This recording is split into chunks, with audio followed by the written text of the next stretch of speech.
Buenos días a todos y bienvenidos a vuestra tercera clase de español a distancia. Hoy es lunes 26 de abril de 2021.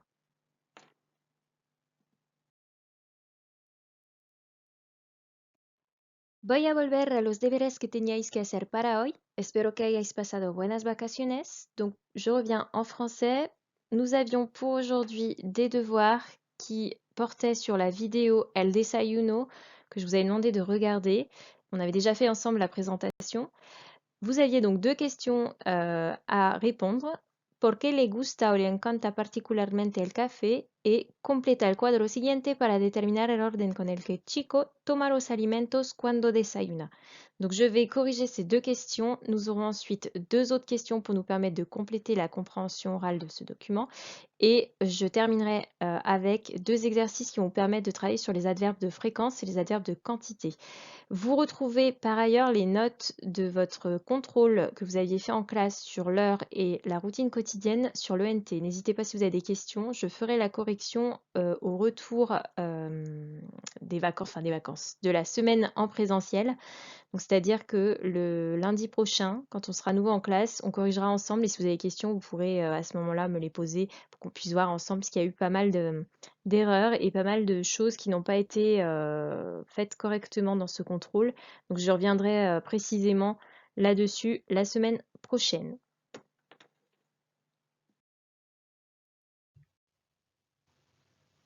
Lección del día. Vamos a seguir pues con el documento que se titula El desayuno, el video con el chico.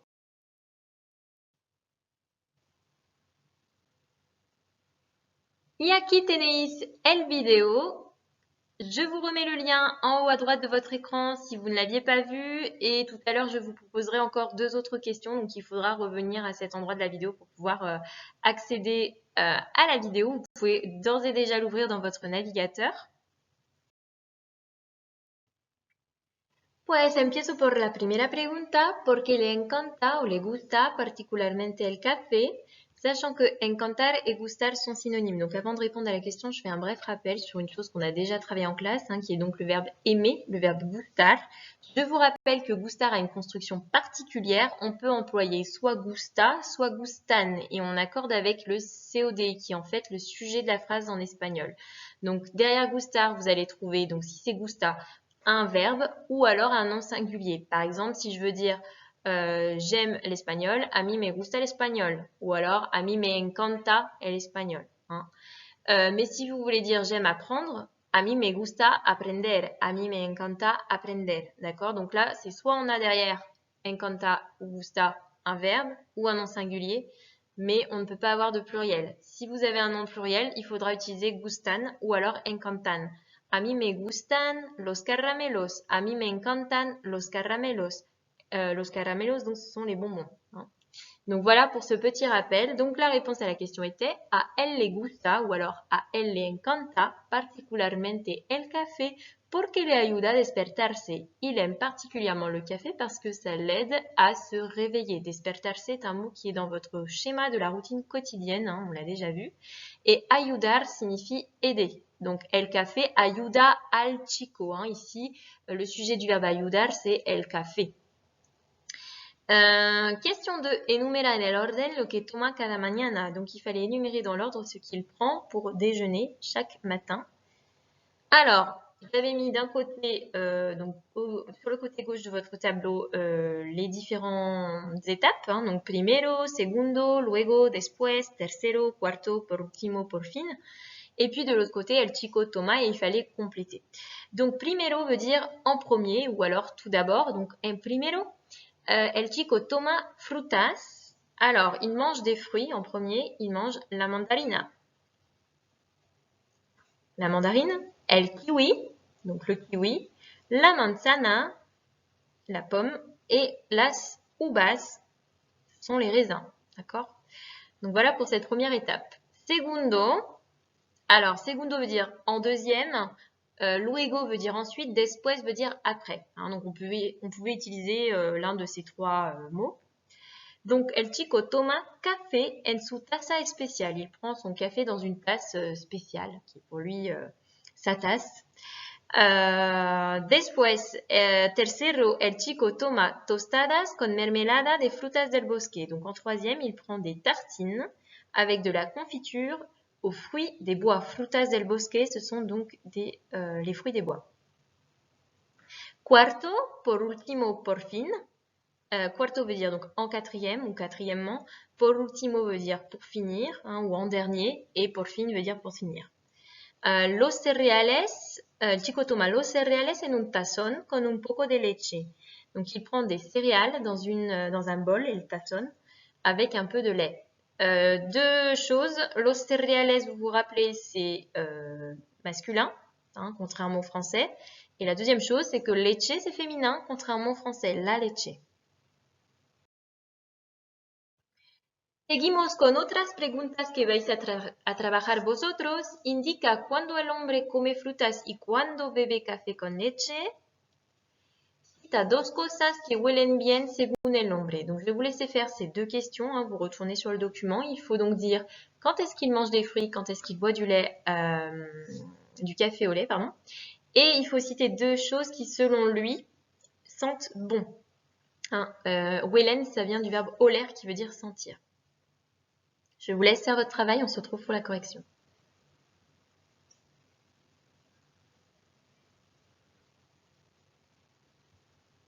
Alors, on pouvait dire el hombre siempre come frutas.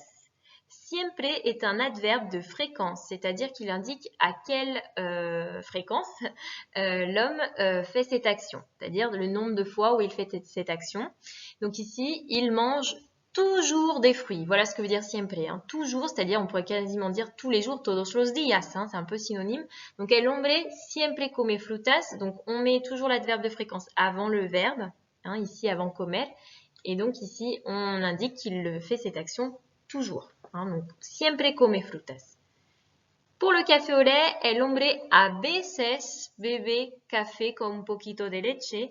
A veces est devant le verbe beber et il signifie ici parfois. Donc l'homme boit parfois du café avec un peu de lait. Poquito veut dire un tout petit peu. On a utilisé ici le diminutif, ça aussi on l'avait déjà vu, le diminutif ito, ita à la fin d'un mot pour indiquer, nous on avait vu une marque d'affection, c'est le cas par exemple de certains prénoms quand on met ito, ita, Juanito par exemple ou Juanita, mais aussi pour indiquer une petite quantité, donc un poco c'est un peu, un poquito c'est un tout petit peu. Question suivante, dos cosas que huelen bien según el hombre. Donc les deux choses qui sentaient bon selon l'homme. Alors le verbe est le verbe oler. Attention, ce verbe a une particularité. Non seulement il a une diphtongue, vous voyez le O est devenu UE, et en plus on ajoute un H devant. Donc ça fait huelo, hueles, huele, olemos, oleis, huelen. Pour dire que ça sent par exemple la fumée, on dira huele a humo. Donc attention parce qu'il y a une préposition derrière le verbe qui est la préposition a, que l'on n'a pas en français. Nous, on dirait directement en français, ça sent la fumée. En espagnol, il faut rajouter ce a. Huele a humo. Donc la réponse était, según el hombre, las mandarinas huelen super bien. También el café huele bien. Donc selon l'homme, les mandarines sentent super bon. Et le café sent également bon. Donc vous voyez ici, las mandarinas, on a fait l'accord avec huelen, c'est un pluriel, donc huelen. Et el café, huele, c'était la troisième personne ici, du singulier.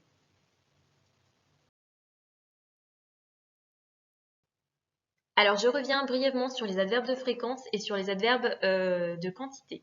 Donc, les adverbes de fréquence en espagnol, on a siempre, qui veut dire que vous faites toujours les choses. Donc, siempre, c'est toujours, c'est pour ça qu'on vous a mis 100%. Pour dire pratiquement toujours, quasiment toujours, on dira casi siempre en espagnol. Pour dire normalement, normalmente. Pour dire parfois ou quelquefois, a veces. Pour dire de temps en temps, de vez en cuando. Pour dire quasiment jamais, casi nunca. Et pour dire jamais, nunca. D'accord? On vous a pas mis dans la liste, mais il y a aussi a menudo qui veut dire souvent. On pourrait rajouter aussi a menudo. Et donc les adverbes de quantité, donc, ce sont des adverbes qui vont soit apporter une modification, c'est-à-dire apporter une précision, hein, on dit en espagnol modificar, ils vont apporter une précision sur d'autres adverbes ou d'autres adjectifs. Pour les identifier, on peut poser une question qui est cuánto. Cuánto qui veut dire combien, vous vous rappelez ça, hein. Donc, les adverbes sont les suivants. Mucho qui veut dire beaucoup, poco qui veut dire peu, demasiado qui veut dire trop, bastante qui veut dire assez, más qui veut dire plus, menos qui veut dire moins, algo, ça serait algo c'est environ, voilà, hein, une quantité approximative. Casi veut dire quasiment. Solo veut dire uniquement ou seulement. Todo veut dire tout. Nada veut dire rien. Aproximadamente, là aussi, c'est approximativement, hein, environ. C'est synonyme de algo. Et apenas, c'est à peine. Il y en a d'autres. Voilà les plus courts. D'accord?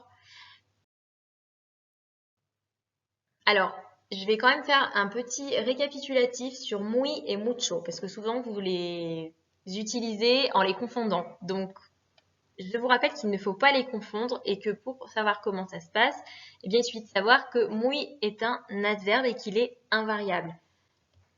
On l'utilise avec un adjectif. Par exemple, quand on dit Juan es muy alto, hein, donc il peut être suivi d'un adjectif. Ici, ça veut dire il est très grand. D'accord? Donc, généralement, on traduit muy par très et mucho par beaucoup. On peut aussi trouver muy employé avec un adverbe. Ella come muy despacio. Elle mange très lentement. D'accord? Donc, ça apporte une précision sur la façon dont elle mange, hein. Un adverbe, c'est ça. Ça apporte une précision sur la façon dont on fait les choses, hein. Ici, ça apporte une précision sur le verbe. De quelle façon est-ce qu'elle mange? Mucho est un adjectif qui s'accorde. Donc, on peut avoir mucho, mucha, muchos, muchas. Et ça va être en fonction du nom auquel se rapporte mucho. D'accord? Donc, si on a un féminin, on mettra mucha. Si on a un masculin, on mettra mucho. Si on a un féminin pluriel, on mettra mucha. Si on a un masculin pluriel, on mettra muchos. Donc, mucho plus nom, par exemple, si on dit il y a beaucoup de personnes, hay muchas personas. Il y a beaucoup de bruit, hay mucho ruido. Vous voyez ici, on a accordé muchas avec personas et mucho avec ruido. On peut aussi avoir le verbe plus mucho. Par exemple, quand vous voulez dire mon mari travaille beaucoup, mi marido trabaja mucho. D'accord? Donc là, on a d'abord le verbe et mucho. Là, ça ne change pas, hein. Mucho sera dans ce cas-là invariable. Pour vérifier que vous ayez compris ce que je viens de vous dire, eh bien, je vous laisse faire l'exercice suivant, dont la consigne est completa las frases con muy o mucho, mucha, muchos, muchas. Je vous laisse réfléchir et je passe ensuite à la correction. Donc, vous pouvez faire pause le temps de faire l'exercice.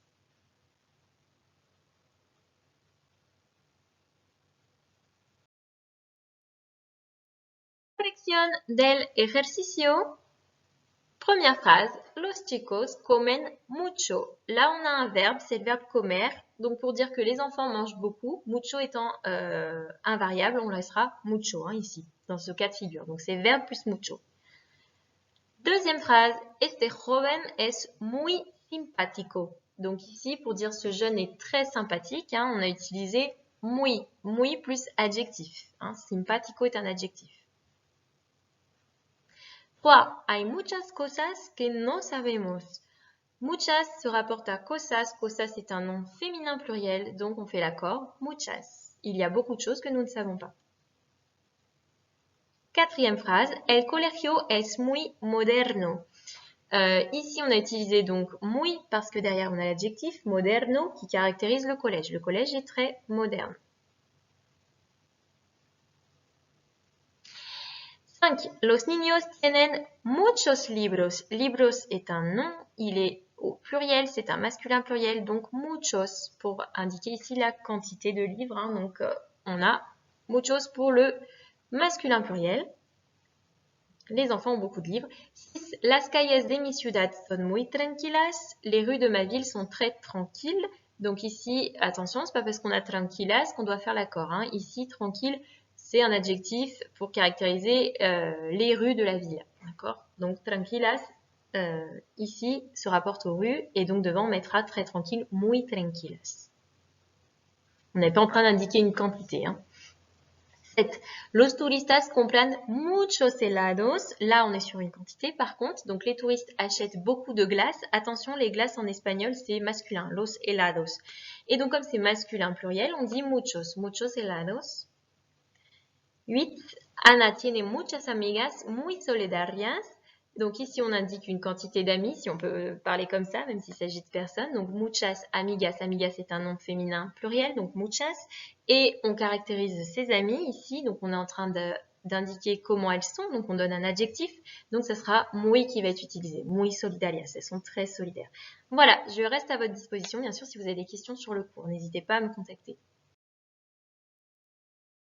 Ya se acabó la clase, pues terminamos con los deberes. Donc pour vendredi 30 avril, je vous demande de faire la question 1 de la fiche qui s'intitule ¿Y tú cómo vas al colegio? Fiche qui a été collée normalement dans votre cahier que je vous ai distribué avant le confinement. Donc il s'agit de la question 1. Mira las fotos y di a dónde van los niños y cómo justifica. Donc vous devez regarder les deux photos, dire où vont les enfants et comment. Et il faudra aussi justifier. Vous avez également pour vous aider un schéma qui vous a été distribué avec les différents moyens de transport, vous pouvez vous en servir. N'hésitez pas à me contacter si vous avez la moindre question. Y os digo para terminar, hasta viernes y buen trabajo. Adiós.